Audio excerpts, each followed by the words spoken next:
और मैं जो ऑब्जर्व कर रही हूँ कि आपको आंसर मालूम है, आफ्टर दैट आप फिर भी मिस्टेक्स करते जा रहे हैं, वो नहीं होना चाहिए। सबसे पहले प्रिपरेशन की बात करते हैं कि जब आपको प्रिपरेशन करनी है एग्जाम में तो कैसे करनी है।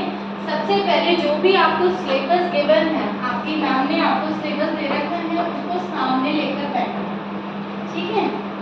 आपको ये देखना है कि आपके सिलेबस में क्या आ रहा है, रीडिंग आ रही है, वर्ड मीनिंग आ रही है, आपके बुक एक्सरसाइज आ रही है, क्वेश्चन आंसर आ रहे हैं। आप अभी एग्जाम ड्यूरेशन में वही करना है। वैसे हम आपको ये सजेस्ट करते हैं कि आप बार बार चैप्टर रीड करिए, पीछे वाला भी आगे वाला भी, लेकिन अभी एग्जाम है तो आपको वही सिलेबस पढ़ना है जो आपके एग्जाम में आने वाला है, ठीक है। पहली चीज क्लियर हो गई। अब मान लीजिए आपके एग्जाम में 4 चैप्टर आ रहे हैं, तो जब आप फर्स्ट चैप्टर को करना स्टार्ट करेंगे उसमें सबसे पहले आपको क्या करना है, रीडिंग करना है। उस चैप्टर की सबसे पहले रीडिंग करिए कि उस चैप्टर में आखिर है क्या करने वाला है। मैथ्स की बात करें तो पहले आपके जो छोटे छोटे फॉर्मूलाज हैं कि आपको एडिशन है, सब्ट्रैक्शन है, बोरो करना है, या जो भी आपके क्वेश्चन में है, जो भी आपके करिकुलम में है, उससे रिलेटेड चीजें आपको जाननी होंगी, वो हो गया, ठीक है। उसके बाद आपकी रीडिंग हो गई। फिर आप जो बच्चे स्किप करते हो कि बेटा फर्स्ट आपको वर्ड मीनिंग पढ़ना ही चाहिए, ठीक है। अगर आपको उनका वर्ड मीनिंग नो प्रॉब्लम, आप इंग्लिश टू इंग्लिश करें या इंग्लिश टू हिंदी करें, बोथ आर करें, ठीक है, लेकिन you must be know meaning of the word. अगर आपको उस वर्ड का मीनिंग ही नहीं पता तो आप चैप्टर नहीं समझ सकते। आप डिक्शनरी खोलिए, हमसे हेल्प लीजिए, वैसे तो सब कुछ करवाया था। वर्ड मीनिंग आपके लर्न हो गए, आपको चैप्टर जब तक समझ में नहीं आया बेटा आगे नहीं बढ़ना, ठीक है। चैप्टर समझ में आ गया, उसके बाद आप चले जाइए बुक एक्सरसाइज पे। बुक एक्सरसाइज जब भी आप करते हो तो आप जो बच्चे स्किप करते हो, मैं बार बार आपके लेवल से भी ज्यादा टेंसेस क्यों लेके चल रही हूँ, क्योंकि आप क्वेश्चन में समझ ही नहीं पाते कि क्वेश्चन में टेंस कौन सा है।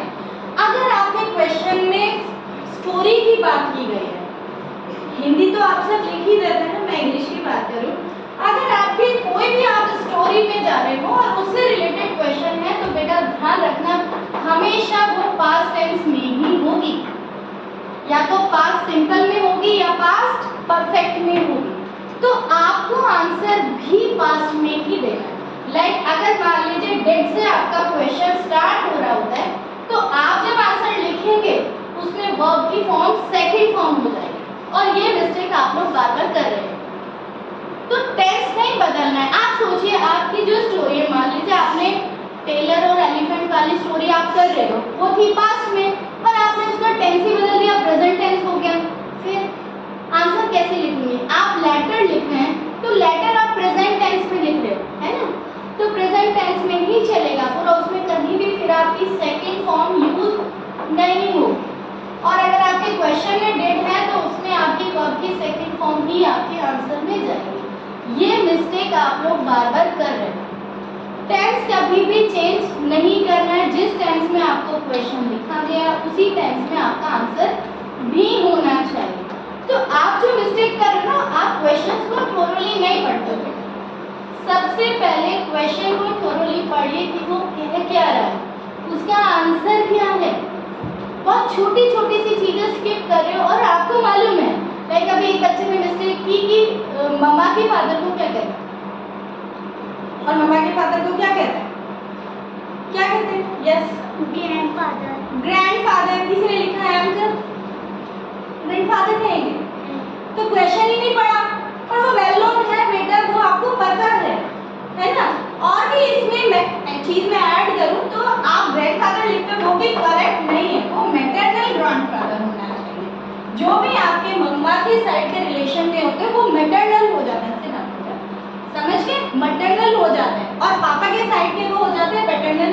तो ये डिफरेंस आप लोगों को पता होना चाहिए। अगर आप बड़ी क्लासेस में लिखते हैं ना तो यू आर इनकरेक्ट, आपका आंसर जो है वो इनकरेक्ट हो जाता है। तो ये आपकी चीजें माइंड में क्लियर होनी चाहिए।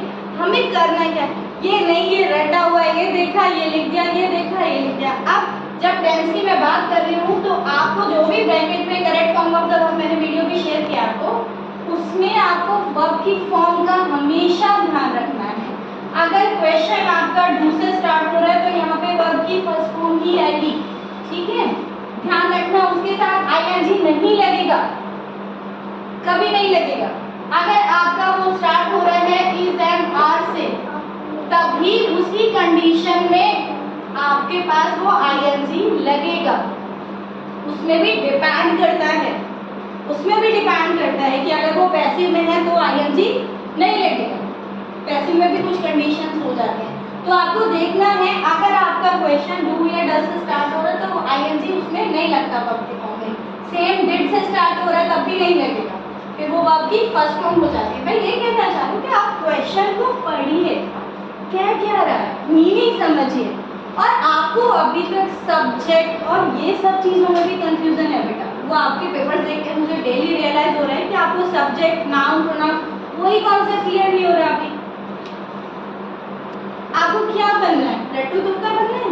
नहीं बनना ना, तो क्वेश्चन को समझिए तो वो क्या रहा है, आप लिखते जा रहे हो और कुछ नहीं समझ में आ रहा है क्वेश्चन क्या था, आंसर क्या था, बस फिर वो कुछ चीजें आप लोगों ने लर्न की हुई है होता जा रहा है। अंडरस्टूड? प्लीज तो इतना